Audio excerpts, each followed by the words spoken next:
Good morning, September 7th. And when they could not come nigh unto him for the press, they uncovered the roof where he was. And when they had broken it up, they let down the bed wherein the sick of the palsy lay. Mark chapter 2, verse 4. Faith is full of inventions. The house was full. A crowd blocked up the door. But faith found a way of getting at the Lord and placing the palsied man before him.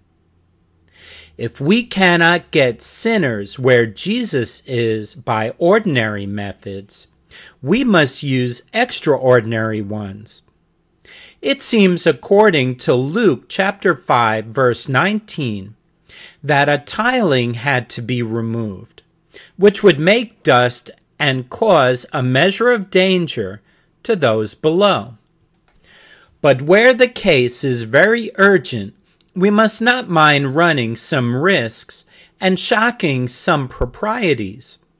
Jesus was there to heal, and therefore, fall what might, faith ventured all, so that her poor, paralyzed charge might have his sins forgiven. Oh, that we had more daring faith among us! Cannot we, dear reader, seek it this morning for ourselves and for our fellow workers? And will we not try today to perform some gallant act for the love of souls and the glory of the Lord? The world is constantly inventing. Genius serves all the purposes of human desire. Cannot faith invent too, and reach by some new means the outcasts who lie perishing around us? It was the presence of Jesus which excited victorious courage in the forebearers of the palsied man. Is not the Lord among us now? Have we seen his face for ourselves this morning? Have we felt his healing power in our own souls? If so, then, through door, through window, or through roof, let us, breaking through all impediments, labor to bring poor souls to Jesus. All means are good and decorous when faith and love are truly set on winning souls. If hunger for bread can break through stone walls, surely hunger for souls is not to be hindered in its efforts. O Lord, make us quick to suggest methods of reaching thy poor sin-sick ones, and bold to carry them out at all hazards. Moody, September 7th. The God of hope fill you with all joy and peace in believing, that ye may abound in hope through the power of the Holy Ghost.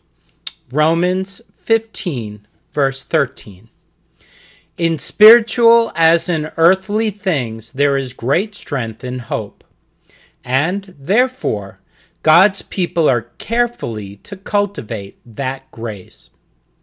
A well-grounded hope that, having been made new creatures in Jesus Christ, we are his, that with our names, though unknown to fame, written in the book of life, we have grace in possession and heaven in prospect, that after a few more brief years, pure as the angels that sing before the throne, we shall be brought with gladness into the palace of the King, to be like Christ, and with Christ, seeing him eye to eye and face to face. Such hopes are powerful springs of action. By Guthrie. September 7th. I am that woman that was so hard-hearted as to slight my husband's troubles, and that left him to go on his journey alone. But now I also am come, for I am convinced that no way is right but this. Spurgeon, evening, September 7th. There is sorrow on the sea. It cannot be quiet. Jeremiah chapter 49, verse 23. Little know we what sorrow may be upon the sea at this moment. We are safe in our quiet chamber, but far away on the salt sea the hurricane may be cruelly seeking for the lives of men. Hear how the death fiends howl among the cordage, how every timber starts as the waves beat like battering rams upon the vessel. God help you, poor, drenched, and wearied ones. My prayer goes up to the great Lord of sea and land that he will make the storm a calm and bring you to your desired haven. Nor ought I to offer prayer alone. I should try to benefit those hardy men who risk their lives so constantly. Have I ever done anything for them? What can I do? How often does the boisterous sea swallow up the mariner? Thousands of corpses lie where pearls lie deep. There is death sorrow on the sea, which is echoed in the long wail of widows and orphans. The salt of the sea is in many eyes of mothers and wives. Remorseless billows, ye have devoured the love of women and the stay of households. What a resurrection shall there be from the caverns of the deep when the sea gives up her dead!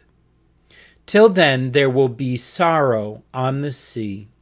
As if in sympathy with the woes of earth, the sea is forever fretting along 1,000 shores, wailing with a sorrowful cry like her own birds, booming with a hollow crash of unrest, raving with uproarious discontent, chafing with hoarse wrath, or jangling with the voices of 10,000 murmuring pebbles. The roar of the sea may be joyous to a rejoicing spirit, but to the son of sorrow, the wide, wide ocean is even more forlorn than the wide, wide world. This is not our rest, and the restless billows tell us so. There is a land where there is no more sea. Our faces are steadfastly set towards it. We are going to the place of which the Lord hath spoken. Till then, we cast our sorrows on the Lord, who trod the sea of old, and who maketh a way for his people through the depths thereof.